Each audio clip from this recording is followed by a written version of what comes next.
আপনি তো আমার পুরো গল্পটাই শুনলেন না, আমি একটু বলি। ঠিক আছে, বলুন, শেষ করুন। আমার আমার বাবা মা দুজনে আলাদা বিয়ে করেছেন। আগে আমাকে অনেক ভালোবাসতো আমার বাবা মা, এখন আমাকে আগের মতো ভালোবাসে না। আমার মনে হয় কি আমার প্রতি তাদের ভালোবাসা কমে গেছে, আমার প্রতি তাদের টান কমে গেছে। আমার না মাঝে মাঝে মনে হয় কি পৃথিবীতে আমি একা, আমার এই পৃথিবীতে কেউ নেই। আপনি জানেন আমি আমি অনেকবার সুইসাইড করতে চেয়েছি। আমার মনে হয়েছে যে আমি মারা যাই। আমি একা কিভাবে থাকবো? ভালোবাসা ছাড়া কি মানুষ একা বাঁচতে পারে বলে? তারপর একদিন ফেসবুকে একটা ছেলের সাথে আমার চ্যাটিং শুরু হয়। আমাদের দুজনের মধ্যে কখনো দেখা হয়নি, আমি ওই ছেলেটাকে দেখিনি, ওই ছেলেটাও আমাকে দেখেনি, কিন্তু আমাদের মধ্যে সবসময় কথা হতো।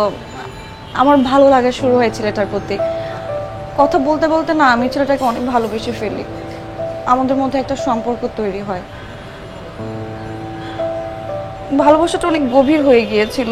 আমার মনে হয়েছিল যে এই ছেলেটা ছাড়া আমি বাঁচতে পারবো না, শুধুমাত্র এই ছেলেটাই এখন আমার সবকিছু। হঠাৎ একদিন এই ছেলেটা আমাকে বিয়ের জন্য অনেক চাপ দেওয়া শুরু করে দেয়। কি করব কি করব না বুঝতে পারছিলাম না। আমি ওই ছেলেটার সাথে আজকে দেখা করতে আসি। আসার পরে আমি ভেবেছিলাম যে ছেলেটা অনেক ভালো কেউ হবে, কিন্তু ছেলেটা সন্ত্রাসী ধরনের। ছেলেটা আমাকে জোর করে বিয়ে করতে চাচ্ছিল আজকে।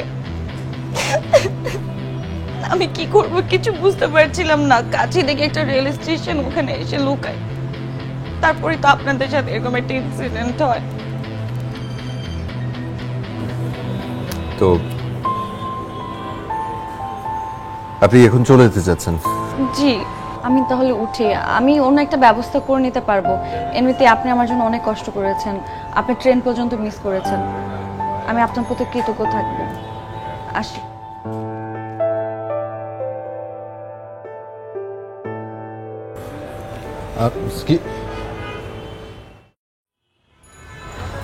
এক্সকিউজ মি,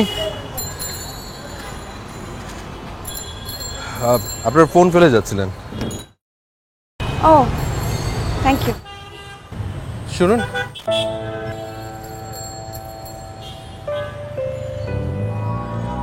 আমি আপনাকে একটা ব্যবস্থা করে দিতে পারি যদি আপনার কোনো আপত্তি না থাকে। সত্যি বলছেন? আমি বেশি কিছুদিন সময় নেব না আপনার। আমি কয়েকটা দিনের মধ্যে একটা ব্যবস্থা করে ফেলবো। জাস্ট কিছু দিনের জন্য একটা শেল্টার চাই আমার। ঠিক আছে, আসুন আমার সাথে আসুন। আসুন, ভিতরে আসুন। ও ইয়ে বিলাল ভাই, এই যে আমি এগুলো একটু রেখে এসেছি তো ঘরে। আর ইয়েদেরকে ডাক দাও, যে হালিমার মা রূপাকে ডাক। হালিমার মা। আচ্ছা, ওই উনি হচ্ছে আমাদের গেস্ট, ওর নাম তিতলি। তিতলি নাম। তো কয়েকটা দিন থাকবে এখানে, 3-4 দিন। একটু খাতির যত্ন করো, ঠিক আছে? একটু ভালো মন্দ কিছু একটা রান্না টান্না করো আজকে। আর ইয়ে আছে না, ওই তামিনার রুমটা, হ্যাঁ ওখানে ওখানে থাকতে দাও। ঠিক আছে? বাজার টাজার আছে বাসায়? আপনার তো লাগেজ টাগেজ মানে কিছু নাই না? মানে সাথে জামা কাপড় ফ্রেশ আপ ইয়ে করো তো আলমার মা, ওই যে তামিনার জামা টামা দেখো তো, খুঁজে পাও নাকি? দিয়ে দিও কয়েকটা, করো। যান।